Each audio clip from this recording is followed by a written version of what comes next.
My name is Kathleen Wright, and my position is resident engineer at Yokogawa, and I'm a resident engineer at the Tesla Gigafactory.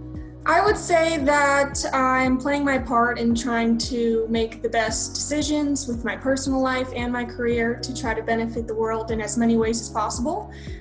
In school, I decided to focus and minor in renewable energy technology like battery and other energy storage technologies.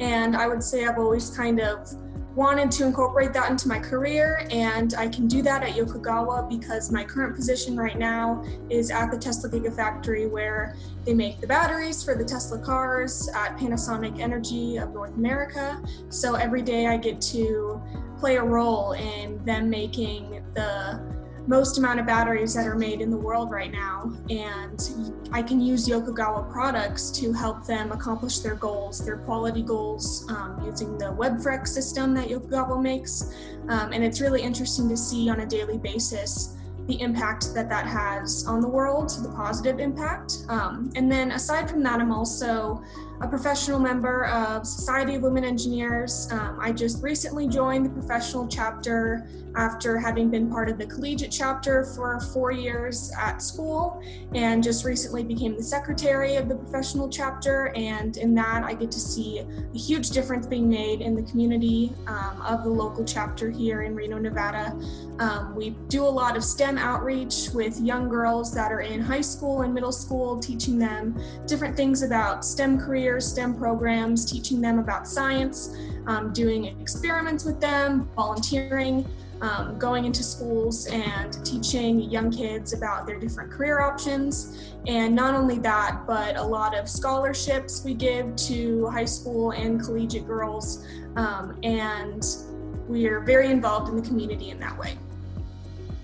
I'd say the most courageous decision I've had to make to excel in my career is just the idea of always exploring the possibility of picking up and moving to any part of the country to gain experience. And I've had to do that multiple times for multiple roles that I wasn't sure in the end would help me out in my career, and in the end they absolutely did. But in the moment, it was definitely scary to fly down and arrive in a brand new city where I don't know anyone, and having to navigate my way without any help, and living alone. And I think that definitely took a lot of courage to move away from my family and friends to gain experience, whether it was an internship that I did in Texas or a job that I took earlier this year up in Seattle. Both times I'm taking few things with me, and I'm just moving for a short amount of time to try to get as much experience as I can in my career, so in the end I can be where I want to be and work in the field where I want to work. And I think that would be the most courageous thing that I've had to do, just because the idea of traveling alone and living alone and not knowing anyone can sometimes be scary, especially as a young woman in large cities. I did not always have an interest in engineering. All throughout high school, I was in the STEM program, but I was actually on the biomedical track, so I wasn't sure exactly which path I wanted to go down, whether it was medicine or engineering. And then I kind of decided before applying to college that I really enjoyed math and science, and I didn't really enjoy some of the things that some of the internships I did in biomedical. So I went and pursued engineering. I wasn't quite set on which engineering, I just picked chemical, and it ended up working out pretty well. So it was not always something that I knew I would go into.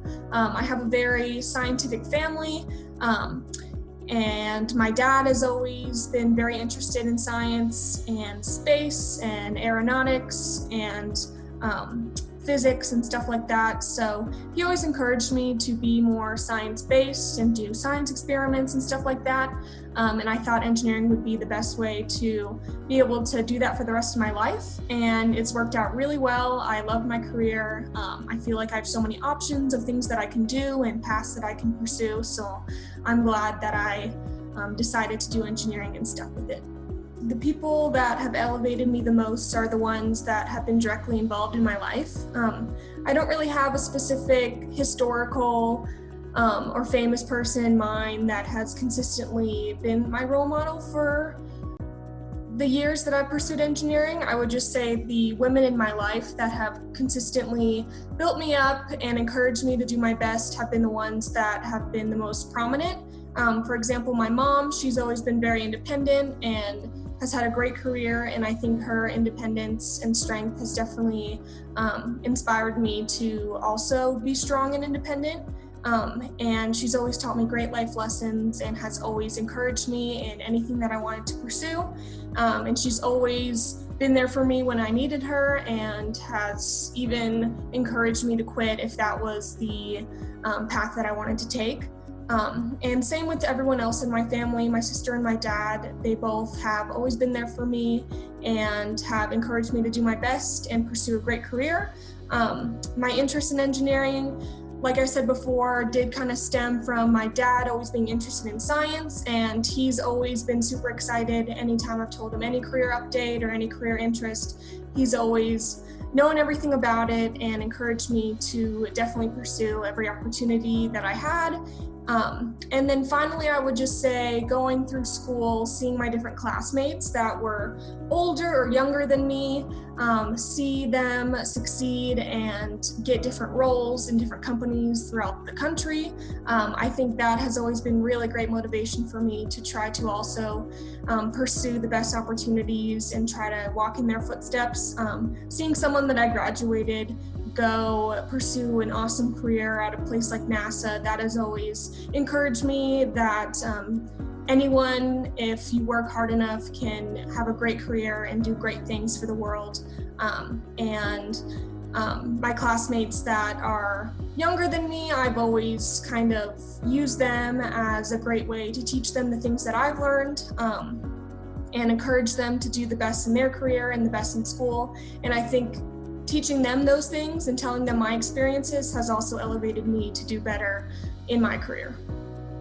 Always pursue what you want to pursue. Don't let anyone hold you back, whether it's a friend or a relationship. In my personal opinion, I think if the people that are meant to be in your life are meant to be, then they'll be there for you no matter what you pursue, whether it's a career, a move, a job change, any of that. I think that you should make your decisions based on what you want for yourself and how you want to set up for your life. And having a young career and just starting out in my career, I feel like I've learned all of these things the hard way. And I would say to just always follow your gut in a specific role. If you know that in your gut you're not enjoying the role and you think that you can move forward elsewhere, I would do that, even if you've only been there for a short period of time. I've had experience being in a job for a very short period of time and not knowing if it would be the best career decision to, move on before spending a year there. I think everything will always work out for the best, and just always be confident in what your gut says. And I would also say to always be confident when you're speaking to other people. I think it's very common for women to make a really great solid point or figure out a problem and then kind of back away a little bit to not seem too confident and firm and not to scare anyone. So I might throw in a phrase like, but I don't know, we'll see. Or I think that's the best way. Or let me know what you think. I think certain phrases like that should be eliminated from our vocabulary. I think if you make a great solid point and you figure out something and you're communicating that to someone, just say it and don't add in those extra things at the end that are meant to kind of back off a little bit and not seem so confident. I think a lot of people are intimidated by confident women, and I don't think that's any reason to try to change your social interactions, especially if you're interacting with customers, your managers, your coworkers. Never try to change the way you socially interact with someone by not trying to seem too pushy.